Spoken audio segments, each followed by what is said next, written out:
नमस्ते दोस्तों, आपका उदास हिंदी क्लासेस में आपका स्वागत है। और हम कविता क्या है शुक्ल जी की का जो निबंध है वो हम पढ़ रहे थे। निबंध चिंतामणि भाग 1 से जो लिया गया है, और ये लास्ट क्लास होगी शायद हमारी कविता क्या है के ऊपर, क्योंकि शायद 3 क्लासें हमारी हो चुकी हैं। काफी लंबा निबंध था, तो 3-4 क्लासें इसके ऊपर हो गई। तो आज हम अंतिम क्लास शायद होगी हमारी कविता क्या है के ऊपर। हम शुरू करते हैं कविता क्या है का। यहाँ तक हमारा हो चुका था, यहाँ तक। अब कविता की भाषा के ऊपर हम बात करेंगे। कविता में चलिए हम शुरू करते हैं कि कविता में कहीं चित्र रूप में हमारे सामने आने चाहिए।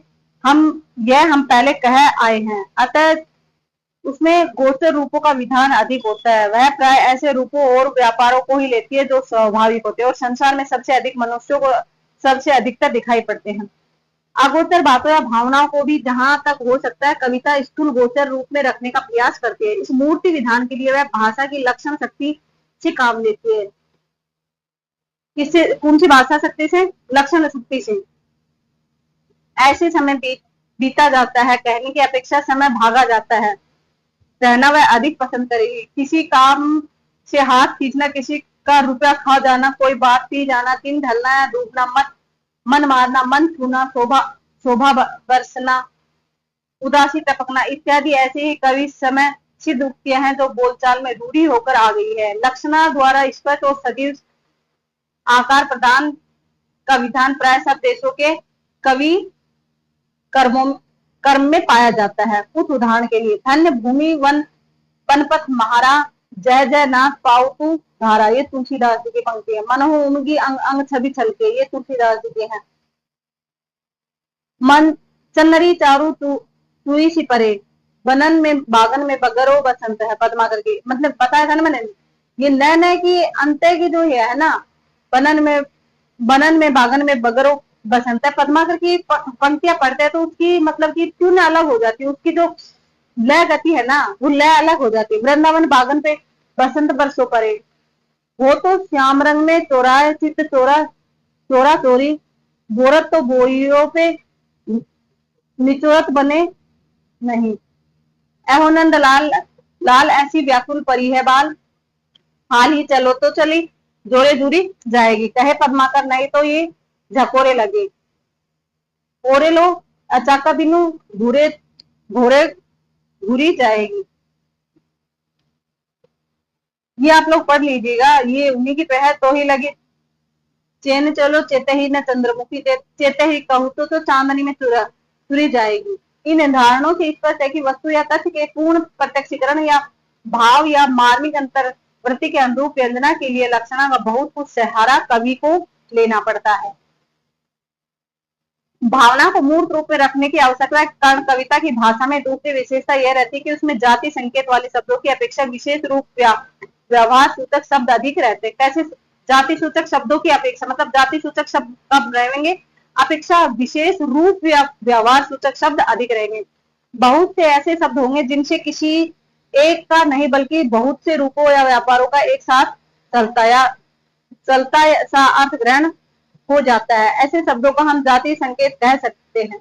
मूर्ति विधान के प्रयोजन नहीं होते। किसी ने कहा वहां बड़ा अत्याचार हो रहा है। इस अत्याचार शब्द के अंतर्गत मारना, पीटना, डांटना, डपटना, लूटना, पाटना इत्यादि बहुत सारे व्यापार हो सकते हैं। थोड़ी देर के लिए मन में आ जाती है, कुछ विशेष व्यापारों का स्पष्ट चित्र या मूर्त रूप नहीं खड़ा होता। इससे ऐसे शब्द कविता के उतने काम के नहीं। ये तत्व निरूपण, शास्त्रीय विचार आदि में ही अधिक उपयोगी होते हैं। भिन्न भिन्न शास्त्रों में बहुत से शब्द तो विलक्षण ही अर्थ देते हैं और पारिभाषिक कहलाते हैं। शास्त्र मीमांसक या तत्व निरूपण को किसी सामान्य तथ्य या तत्व तक पहुंचने की जल्दी रहती है। इससे वह किसी सामान्य धर्म के अंतर्गत आने वाली बहुत सी बातों के एक मानकर अपना काम चलाता है। प्रत्येक का अलग अलग दृश्य देखने दिखाने में नहीं झलकता, पर कविता कुछ वस्तुओं और व्यापारों को मन के भीतर मूर्त रूप में लाना और प्रभाव उत्पन्न करने के लिए कुछ देर रखना चाहती है। अतः उक्त प्रकार के व्यापक अर्थ संकेतों से ही उसका काम नहीं चल सकता। इससे जहां उसे किसी स्थिति का वर्णन करना चाहता है वहां वह उसके अंतर्गत सबसे अधिक मर्म स्पर्शनीय कुछ वस्तुओं या व्यापारों को लेकर उनका चित्र खड़ा करने का आयोजन करती है। यदि कहीं के घोर अत्याचार का वर्णन करना होगा तो वह कुछ निरपराध व्यक्तियों के वध, भीषण संयंत्र, स्त्री पुरुषों पर निष्ठुर प्रहार आदि होमकारी दृश्य सामने रखेगी रहेगी। वहां घोर अत्याचार हो रहा है, इस बात के द्वारा वह कोई प्रभाव नहीं उत्पन्न कर सकती। अत्याचार शब्द के अंतर्गत न जाने कितने व्यापार आ सकते हैं, अतः उसे सुनकर या पढ़कर संभव है कि भावना में एक भी व्यापार स्पष्ट रूप से न आए भी तो ऐसा जिसमें मर्म को शुद्ध करने की शक्ति न हो। उपयुक्त विचार से ही किसी व्यवहार या शास्त्र के पारिभाषिक शब्द भी काव्य में लाए जाने योग्य नहीं माने जाते। मतलब पारिभाषिक शब्द काव्य में नहीं आनी चाहिए। हमारे यहाँ के आचार्यों के पारिभाषिक शब्दों के प्रयोग को अप्रतित्व दोष माना जाता है। अब ये अंडरलाइन मैंने कर दिया कि पारिभाषिक शब्द यदि काव्य में आते हैं तो इसको कौन सा दोष माना गया है? अप्रतित्व दोष माना गया है। पर दोष स्पष्ट होते हुए भी चमत्कार के प्रेमी कब मान सकते हैं? संस्कृत के कवियों ने वेदांत, आयुर्वेद, न्याय के पारिभाषिक शब्दों को लेकर बड़े बड़े चमत्कार खड़े किए हैं या अपनी बहुज्ञता दिखाई है। हिंदी के किसी मुकदमेबाज कवित्व करने वाले ने प्रेम फौजदारी नाम की एक छोटी सी पुस्तक में श्रृंगार रस की बातें अदालती कार्रवाइयों पर घटाकर लिखी हैं। प्रेम फौजदारी में एक तरफा डिग्री तिनकी ही ऐसे ऐसे सब चारों ओर अपनी बहार दिखा रहे हैं, जिन्हें सुनकर कुछ अशिक्षित या भद्दी रुचि वाले वाह वाह भी कर देते हैं। शास्त्र के भीतर निरूपित तथ्य को भी जब कोई कवि अपनी रचना के भीतर लेता है तब वह पारिभाषिक तथा अधिक व्याप्ति वाली जाति संकेत शब्दों को हटाकर उस तथ्य को व्यंजित करने वाले कुछ विशेष मार्मिक रूपों और व्यापारों का चित्रण करते हैं। कवि गोचर और मूर्त रूपों के द्वारा ही अपनी बात कहता है। उदाहरण के लिए गोस्वामी तुलसीदास जी के ये वचन लीजिए, जय निशि सफल जीव सुत ही तब कृपा पात्र बन जागे। इसमें माया में पड़े हुए जीवन की अज्ञान दशा का काव्य पद्धति का कथन है। और देखिए, प्राणी आयु भर कलेश निवारण और सुख शांति का प्रयास करता रह जाता है और कभी वास्तविक सुख शांति प्राप्त नहीं करता। इस बात को गोस्वामी जी यूं सामने रखते हैं, ढासत ही गई बीती निशा सब कभो न नाथ नींद भर सोयो। भविष्य का ज्ञान अत्यंत रहस्यमय है, जिसके कारण प्राणी अपने आने वाली विपत्ति की कुछ भी भावना न करके अपनी दशा में मग्न रहता है। इस बात को गोस्वामी जी ने सरे हरित करण बलि पशु इस चित्र द्वारा व्यक्त किया है। अंग्रेजी कवि पोप ने भी भविष्य के अज्ञान का यही मार्मिक चित्र दिया है। यद्यपि उसने इस अज्ञान को ईश्वर का बड़ा भारी अनुग्रह कहा। ईश्वर का बड़ा भारी अनुग्रह माना है इन्होंने। किसको? अज्ञान को। किसने? गोप कवि, जो गोप कवि है ना, इन्होंने।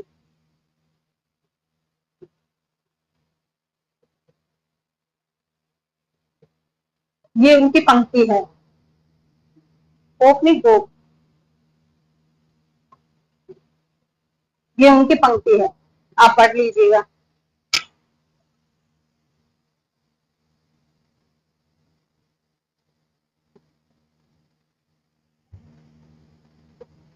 आगे देखते हैं।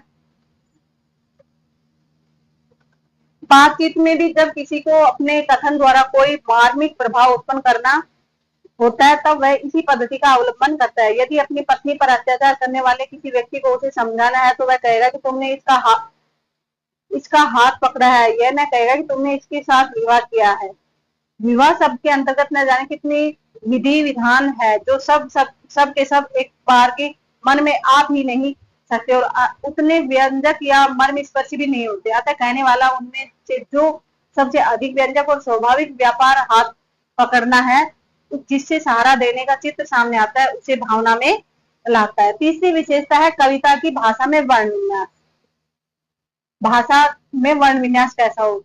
उसको वृक्षिष्ट त्याग्र और निरह तिरोही विलस्ती पुरत है का भेद हमारी पांडित्य मंडली में बहुत दिनों से प्रसिद्ध चला जाता है।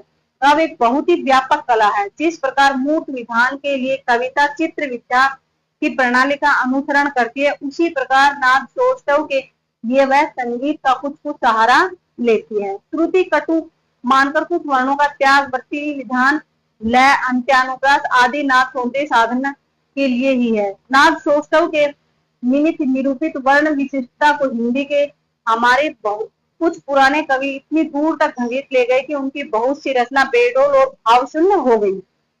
उनमें अनुप्रास की लंबी लड़ी वर्ण विशेष की निरंतर आवृत्ति के सिवा और किसी बात पर ध्यान नहीं जाता।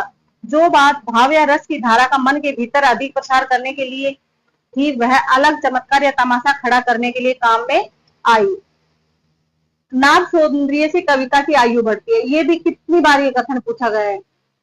नाद सौंदर्य से कविता की आयु बढ़ती है, ये किसने कहा था? शुक्ल जी ने। तालपत्र, भोजपत्र, कागज आदि का आश्रय छूट जाने पर भी वह कुछ दिनों तक लोगों की जीवा पर नाचती रहती है। क्यों नाचती रहती है? कविता। बहुत सी उक्तियों को लोग उनके अर्थ की रमणीयता इत्यादि की ओर ध्यान ले जाने का कष्ट उठाए बिना ही प्रसन्न चित रहने पर गुनगुनाया करते हैं। अतः नाद सौंदर्य का योग भी कविता का पूर्ण स्वरूप खड़ा करने के लिए कुछ कुछ आवश्यक होता है, उसे हम बिल्कुल हटा नहीं सकते। मतलब नाद सौंदर्य, अगर उसमें सौंदर्य है बोलने में, मतलब गाने में जो सौंदर्य आ रहा है, नाद सौंदर्य, अगर ऐसा हमें अच्छा लगता है तो कई बार ऐसा होता है कि कविता का अर्थ नहीं समझते हुए भी हम गुनगुनाते रहते हैं। जो अंत्यानुप्रास को फालतू समझते हुए छंद को पकड़े रहते हैं, जो छंद को भी फालतू समझते हुए लय में लीन होने का प्रयास करते हैं। संस्कृत से संबंध रखने वाली भाषाओं में नाद सौंदर्य के समावेश के लिए बहुत आवश्यक अवकाश रहता है। अतः अंग्रेजी आदि अन्य भाषाओं की देखा देखी जिनमें इसके लिए कम जगह है, अपनी कविता को हम इस विशेषता से वंचित कर सकते हैं।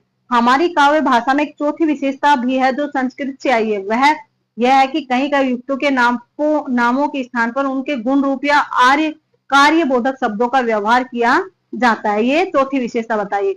ऊपर से देखने में तो पद के नपे हुए चरणों में शब्द खपाने के लिए ही ऐसा किया जाता है, पर थोड़ा विचार करने पर इसमें गुरुत्व उद्देश्य प्रकट होता है। सच पूछिए तो यह बात कृत्रिमता बचाने के लिए ही की जाती है। मनुष्यों के नाम यथार्थ में कृत्रिम संकेत हैं, जिनमें कविता की पूर्ण परिपोषकता नहीं होती। अतएव कवि मनुष्यों के नामों के स्थान पर कभी कभी उनके रूप, गुण या व्यापार की ओर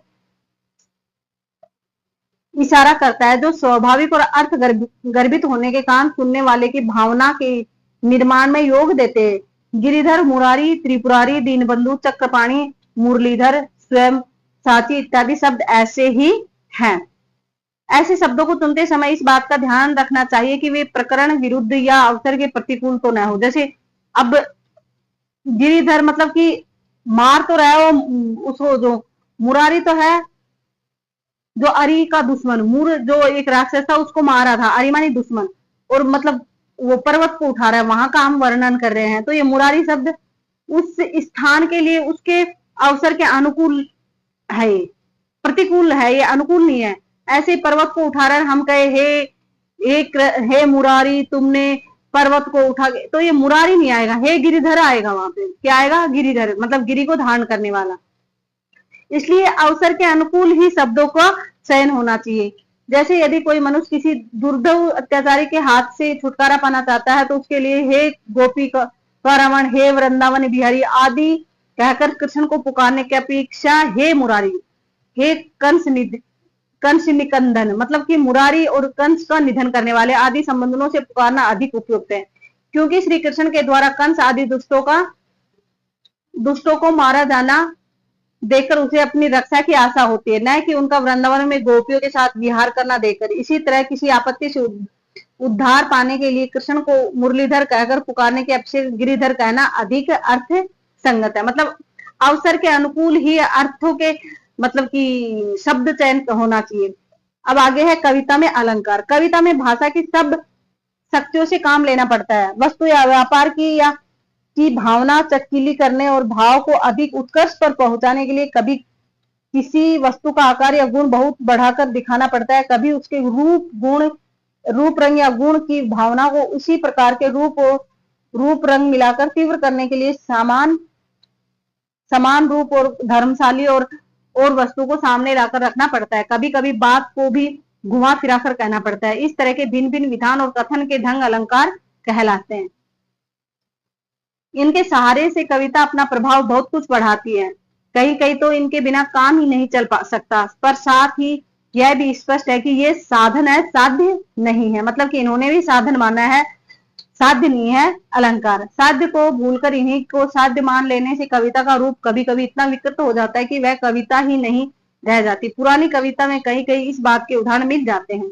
अलंकार चाहे अप्रस्तुत वस्तु योजना के रूप में हो, जैसे उपमा, रूपक, उत्प्रेक्षा इत्यादि, चाहे वाक्य वक्रता के रूप में, जैसे अप्रस्तुत, प्रशंसा, परिसंख्या, ब्याज, स्तुति, विरोध इत्यादि, चाहे वर्ण विन्यास के रूप में, जैसे अनुप्रास में लाए जाते हैं। वे प्रस्तुत भाव या वंदना के उत्कर्ष साधना के लिए ही मुख्य वर्णन में जो कमल, चंद्र आदि सामने रखे जाते हैं, इसलिए जिनमें इनकी वर्ण रुचिरता, कोमलता, दीप्ति इत्यादि के योग से सौंदर्य की भावना और बढ़े। सादृश्य या साध्य दिखाना उपमा, उत्प्रेक्षा इत्यादि का प्रकृत लक्ष्य नहीं है। इस बात को भूलकर कवि परंपरा में बहुत से ऐसे उपमान चला दिए गए जो प्रस्तुत भावना में सहायता पहुंचाने के स्थान पर बाधा डालते हैं। जैसे नायिका का अंग वर्णन सौंदर्य की भावना प्रतिष्ठित करने के लिए ही किया जाता है। ऐसे वर्णन में यदि कटी का प्रसंग आने पर भी भीड़ या सिंह की कमर सामने कर दी जाएगी तो सौंदर्य की भावना में क्या वृद्धि होगी। मतलब कि यदि नायिका की कटी मतलब कमर का वर्णन कर रहे हैं और वहां पे भेड़ या सिंह का कमर का वर्णन कर दे तो मतलब सौंदर्य नष्ट हो जाएगा। प्रभात के सूर्यबिंब के संबंध में इस कथन से है कि हे सोणित कल्पित कपाल ये कपालिक काल को, मतलब अब ऐसा मतलब कि सुबह का जो सौंदर्य है, सुबह जो सूर्य उगता हुआ है कितना सौम्य लगता है, लेकिन इन्होंने सोणित कलित कपालिक काल मतलब लाल रंजित ऐसे मतलब कि तो ऐसा लग रहा है कि मतलब सुबह का सूर्य नहीं, ये कोई अंगारा हो या कोई डरावनी चीजें हो। शाम का जो सूर्य होता है जो लाल लाल होता है, ऐसा मतलब कि इन्होंने दिखाया है सुबह के सूर्य को। अथवा शिखर की तरह उठे हुए मेघ खंड के ऊपर उदित होते हुए चंद्र बिंब के सम्मुख संबंध में इस उक्ति से कि मनहु क्रमलेख पीठी पैर धरो गोल घंटा लसत, दूर की सूझ चाहे प्रकट हो पर प्रस्तुत सौंदर्य की भावना की कुछ भी पुष्टि नहीं होती। पर जो लोग चमत्कार ही को काव्य का स्वरूप मानते हुए अलंकार को काव्य का सर्वस्व कहा ही चाहे चंद्रलोक का अवतार तो कहते ही हैं। चंद्रलोकाकार जो एक संस्कृत में है वो कहते हैं कि अंगी करोति च काव्य शब्दार्थो अलंकृति असो न मन्नते कस्मानुदूषण मलंकृति। भरत मुनि ने रस की प्रधानता की ओर ही संकेत किया था, पर भामह, उद्भट आदि कुछ प्राचीन आचार्यों ने विचित्र का पल्ला पकड़ अलंकार को प्रधानता दी।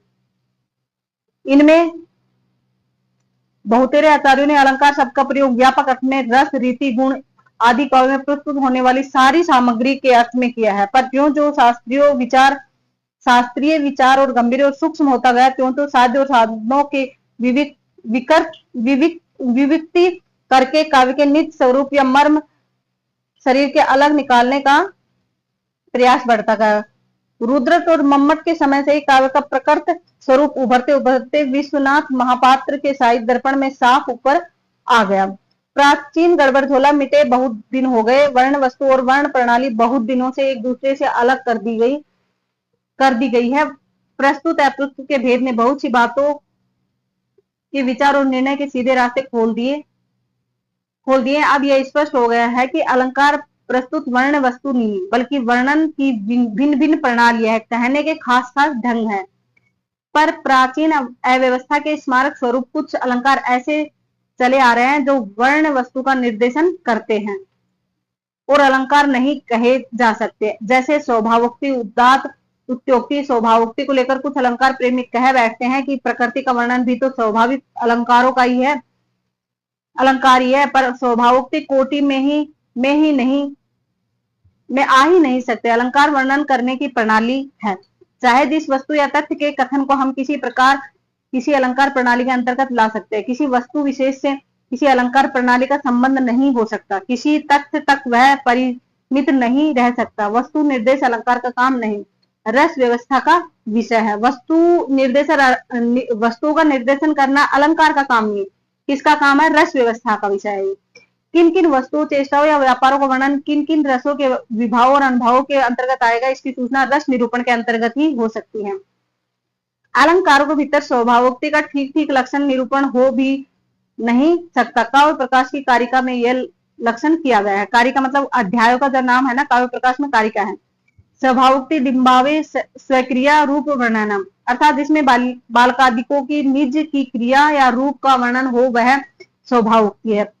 प्रथम तो बालकादिक पद का व्याप्ति कहाँ तक है यही स्पष्ट नहीं है, अतः यही समझा जा सकता है कि सृष्टि के वस्तु के रूप और व्यापार का वर्णन स्वभावोक्ति है। फिर बालक की रूप चेष्टा को लेकर इस स्वभावोक्ति के अलंकारिकता पर विचार कीजिए। वात्सल्य में बालक के रूप आदि का वर्णन आलम्बन विभाग के अंतर्गत और उनकी चेष्टाओं का वर्णन उद्दीपन विभाग के अंतर्गत होगा।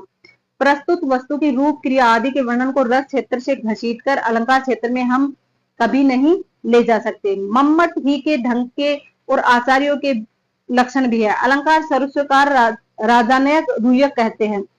सूक्ष्म वस्तु स्वभाव यथा ये किनकी रूयक की पंक्ति है। स्वभाव के आचार्य दंडे ने अवस्था की योजना करके यह लक्षण लिखा है। नाना वस्तु पदार्था रूप साक्षात भी वर्णिति स्वभावोक्ति जातिश्चो अलंकृति अर्थ है। ये आप पढ़ लीजिएगा, ये संस्कृत में है, एक एक वर्ड को निकाल के अलग से। बात यह है कि स्वभाव के अलंकारों के भीतर आ नहीं सकती। वक्रोक्तिवादी कुंतल ने भी इसे अलंकार नहीं माना। वक्रोक्तिवादी जो कुंतक जो है, इन्होंने भी स्वभावोक्ति को अलंकार नहीं माना। जिस प्रकार एक कुरूप स्त्री अलंकार लाकर सुंदर नहीं हो सकती, उसी प्रकार प्रस्तुत या तत्व की रमणीयता के अभाव में अलंकारों का ढेर काव्य का सजीव स्वरूप नहीं खड़ा कर सकता। केशवदास के 25 पद ऐसे रखे जा सकते हैं जिनमें यहाँ से वहां तक उपमाएं और उत्प्रेक्षाएं भरी है। शब्द के बड़े खेल तमाशे जुटाए गए हैं, पर उनके द्वारा कोई मार्मिक अनुभूति उत्पन्न नहीं होती। उन्हें सहृदय भावुक काव्य न कहेगा। आचार्य ने भी अलंकारों को काव्य शोभाकार शोभातिशय आदि ही कहा है। अलंकारों को क्या कहा है आचार्यों ने? काव्य शोभाकार शोभातिशय आदि कहा है। महाराज भोज भी अलंकार को अलंकृन्तु ही कहते हैं। पहले से सुंदर अर्थ को ही अलंकार शोभित कर सकता है। सुंदर अर्थ की शोभा बढ़ाने में जो अलंकार प्रस्तुत नहीं वे काव्य अलंकार नहीं। ऐसे ही है जैसे शरीर पर से उतारकर किसी अलग कोने में रखा हुआ गहनों का ढेर। मतलब कि यदि कोई अलंकार काव्य की शोभा नहीं बढ़ाते तो वो अलंकार नहीं है। ऐसे है जैसे कि किसी अलंकार का अर्थ होता है आभूषण। ऐसे लगता है ये कि जैसे किसी के शरीर पर से उतार के गहनों को अलग रख दिया हो। किसी भाव या मार्मिक भावना से असंप्रक्त अलंकार चमत्कार या तमाशे। चमत्कार विवेचन पहले हो चुका है। अलंकार है क्या? सूक्ष्म दृष्टि वालों ने काव्यों के सुंदर सुंदर स्थल चुने और उनकी रमणीयता के कारणों की खोज करने लगे। वर्णन शैली या कथन की पद्धति में ऐसे लोगों को जो जो विशेषताएं मालूम होती गई उनका वे नामकरण करते गए। जैसे विकल्प अलंकार का निरूपण पहल राजा नायक रूयक ने किया। विकल्प जो अलंकार है उसका किसने किया था? पहल राजा रूयक ने। कौन कह सकता है कि काव्यों में जितने रमणीय स्थल वह सब ढूंढ डाले गए। वर्णन की जितनी सुंदर प्रणालियां हो सकती है सब निरूपित हो गई, अथवा जो जो स्थल रमणीय लगे उनकी रमणीयता का कारण वर्णन प्रणाली ही थी। आदि काव्य रामायण से लेकर इधर तक के काव्यों में न जाने कितनी विचित्र वर्णन प्रणालियां भरी पड़ी है जो न निर्दिष्ट की गई है और न जिनके कुछ नाम रखे गए हैं। अब कविता पर क्या अत्याचार है? ये शुक्ल जी के मत के अनुसार देखिए कि कविता पर अत्याचार भी बहुत कुछ हुआ है। लोभियों, स्वार्थियों और खुशामंदियों ने उसका गला दबाकर कहीं अपात्रों की आसमान पर चढ़ने वाली स्तुति कराई है, कहीं द्रव्य न देने वालों की निराधार निंदा। ऐसी तुच्छ वर्ती वालों का अपवित्र हृदय है। कविता के निवास के योग्य नहीं। कविता देवी के मंदिर ऊंचे खुले विस्तृत और पुनीत हृदय है। अब कविता क्या है देखिए। कविता देवी के मंदिर ऊंचे खुले विस्तृत और पुनीत हृदय है। सच्चे कवि राजाओं की सवारी ऐश्वर्यों की सामग्री में ही सौंदर्य नहीं ढूंढते। वे फूल के झोपड़ों, धूल मिट्टी में सने किसानों, बच्चों के मुंह में चारा डालते हुए पक्षियों, दौड़ते हुए कुत्तों, चोरी करती हुई बिल्लियों में कभी कभी सौंदर्य का दर्शन करते हैं। ये भी आप लोग अंडरलाइन कर लेना। ये पूछ सकते हैं किस निबंध से है। जिसकी छाया भी महलों दरबारों तक नहीं पहुंच सकती। श्रीमानों के शुभागमन पर पद बनाना, बात बात में उनको बधाई देना कवि का काम नहीं है। जिसके रूप या कर्म कलाप जगत और जीवन के बीच में उसे सुंदर लगते हैं उन्हीं के वर्णन में वह स्वांत सुखाय प्रवृत्त होते हैं। अब कविता की क्या आवश्यकता है, शुक्ल जी बताते हैं। मनुष्य के लिए कविता प्रयोजनीय वस्तु है। मनुष्य के लिए कविता क्या है, प्रयोजनीय वस्तु। इसका कुछ प्रयोजन है कि वस्तु संसार की सभ्य असभ्य सभी जातियों में किसी न किसी रूप में पाई जाती है। मतलब कि कविता सभी में पाई जाती है, चाहे इतिहास न हो, विज्ञान न हो, दर्शन न हो, पर कविता का प्रचार अवश्य रहेगा। बात यह है कि मनुष्य अपने ही व्यापारों को ऐसा सघन और जटिल मंडल बांधता चला आ रहा है, जिसके भीतर बंद बंद वह शेष सृष्टि के साथ अपने हृदय का संबंध भूला सा रहता है। इसी परिस्थिति में मनुष्य को अपनी मनुष्यता खोने का डर बराबर रहता है। इसी की अंतः प्रकृति में मनुष्यता को समय समय पर जगाते रहने के लिए कविता मनुष्य जाति के साथ लगी चली आ रही है। कविता के लिए बताया कि अंतः प्रकृति में मनुष्यता को समय समय पर जगाने के लिए कविता मनुष्य जाति के साथ चली आ रही है और चली चलेगी। जानवरों को इसकी जरूरत नहीं है। ये हमारा क्या हुआ, कविता क्या है, निबंध। अब इसके ऊपर कुछ बात कर लेते हैं हम। ये चिंतामणि भाग 1 से लिया गया है, चिंतामणि भाग 1 से। बाकी तो आप पढ़ लेंगे, इसके ऊपर कुछ चीजें मैं आपको बता देती हूँ कि ये चिंतामणि भाग 1 से लिया गया है। चिंतामणि भाग 1 से लिया गया है, जिसका प्रकाशन कब हुआ था, 1939 में। और ये सरस्वती पत्रिका में सबसे पहले कविता क्या है, 1909 में सरस्वती में प्रकाशित हुआ था।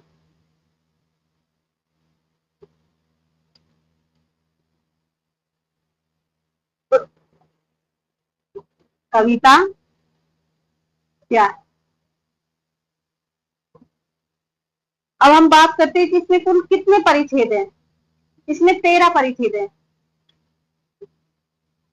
जो मैंने बताया था ना बीच बीच में जो आ रहे थे, जैसे कि कविता और सृष्टि प्रसार, ये सब आ रहे थे, भावना या कल्पना, मनोरंजन, तो इसमें ये 13 है। 13 परिच्छेदों में ये कविता क्या है। अब इस ये 13 परिच्छेद मैं यहाँ आप लोगों को लिख देती हूँ कि 13 परिच्छेद कौन कौन से हैं। सबसे पहला इसको ऐसे ही याद करना है।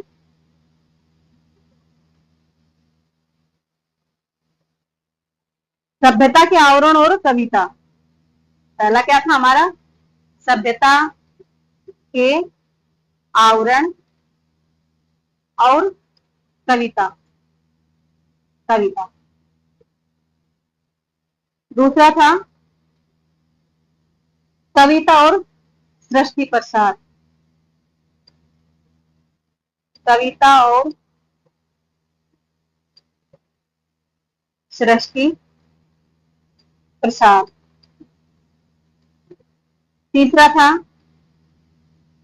मार्मिक तथ्य। मार्मिक तथ्य।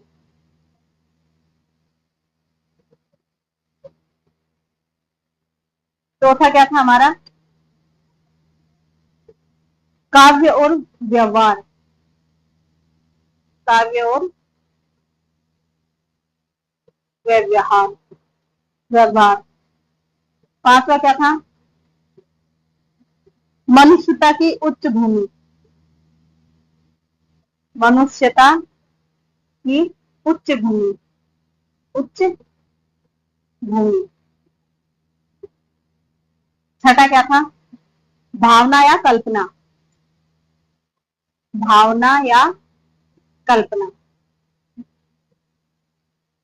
सातवां था मनोरंजन। मनोरंजन। आठवां सौंदर्य। सौंदर्य। नौवां चमत्कारवाद। चमत्कारवाद। 10वां कविता की भाषा। कविता की भाषा।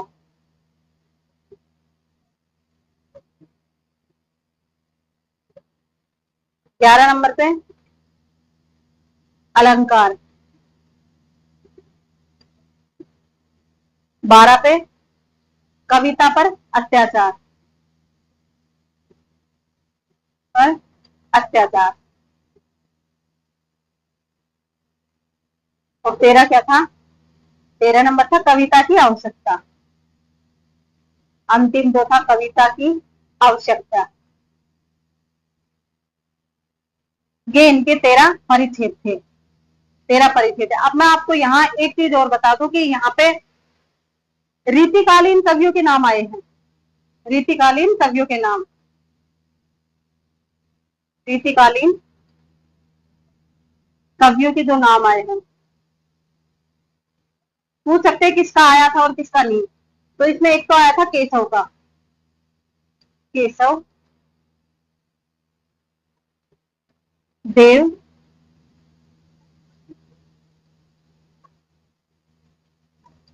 भिखारी दास।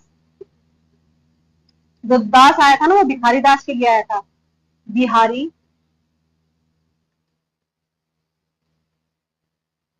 मंडन, पद्माकर, द्विजदेव,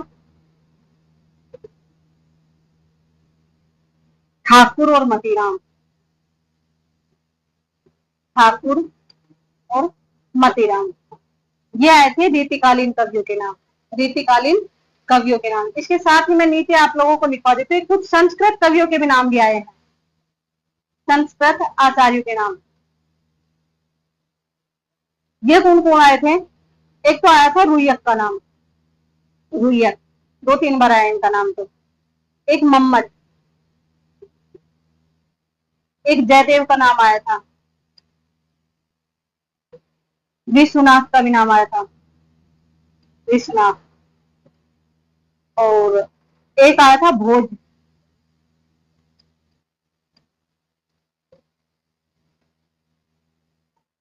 और यदि भक्ति काल में यदि बात करते तो किसका आया था? और एक भवभूति का भी आया था, भवभूति। और एक अन्य यदि बात करते तो भक्ति काल में तुलसीदास जी का, तुलसीदास, और एक सूरदास जी का नाम आया था, सूरदास जी। एक बंकिम चंद्र चटर्जी का भी नाम आया था। बंकिम आया था ना, वो इन्हीं के लिए आया था, बंकिम चंद्र चटर्जी। ये इसमें नाम आए थे, ये नाम आए थे। तो ये याद कर लेना आप लोग। चिंतामणि भाग 1 से लिया गया। 1939 में चिंतामणि भाग 1 का प्रकाशन हुआ था। तो 1909 में ये कविता क्या है, सरस्वती में पहले प्रकाशित हो चुकी थी। किसमें? सरस्वती के अंदर प्रकाशित हो चुकी थी। 13 परिच्छेदों में ये निबंध है। ये 13 परिच्छेद मैंने आप लोगों को लिख दिया है। एक बार 2 बार भी अगर आप एक बार क्लास देख लेंगे, निबंध पढ़ लेंगे, तो बाद में मैं आपको लोगों को ट्यूशन करवाऊंगी। आपका यहाँ से कोई ट्यूशन गलत नहीं जाएगा। हमारी क्लास यही समाप्त होती है। यदि क्लास अच्छी लगती है तो लाइक कर दीजिए, अपने दोस्तों को शेयर कर दीजिए और चैनल को सब्सक्राइब करना ना भूलें। धन्यवाद।